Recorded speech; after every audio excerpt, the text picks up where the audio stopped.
आलो आहोत पुण्यामध्ये.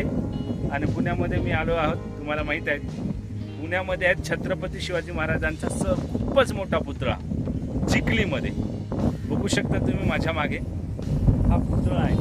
मी आणि माझा मित्र अवी, जो की झोमॅटोवर, जो की उबर, ओला, रॅपिडोवर कार चालवतो. आम्ही आज सर्व्हिसिंगला आलो होतो आणि इथे आम्हाला दिसला खूपच मोठा छत्रपती शिवाजी महाराजांचा पुतळा.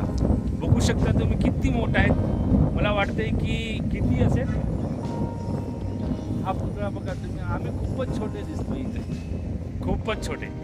आणि हा पुतळा तुम्ही एकदा येऊन पुण्यामध्ये चिखली गावामध्ये, चिखलीमध्ये येऊन हा पुतळा नक्कीच बघा, खूपच मोठा आहे. तर बघू शकता हा पुतळा आहे.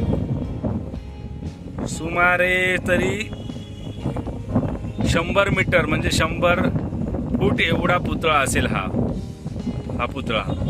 आणि इकडे मोकळा ग्राउंड आहेत. काय बनत आहेत काय माहीत नाहीत. हा पूर्ण ग्राउंड आहे, ग्राउंड भरून आहेत. आणि फक्त इथे छत्रपती शिवाजी महाराजांचा भव्य मोठा पुतळा आहे. आणि इथे काय स्ट्रक्चर चालू आहेत हे माहीत नाहीत, पण एकदा पाहण्यालायक आणि खूपच सुपर असा छत्रपती शिवाजी महाराजांचा हा पुतळा आहे. पुण्यामध्ये भोसरी आणि चिखली, भोसरीमध्ये चिखलीमध्ये हा पुतळा आहे. एकदा बघण्यासारखा आहे शिवाजी महाराजांचा. तर तुम्ही बघितलं का कमेंटमध्ये नक्की सांगा. आणि नाही बघितलं तर नक्की या इथे भोसरीमध्ये चिखली येते आणि एकदा बघूनच जावा शिवाजी महाराजांचा पुतळा.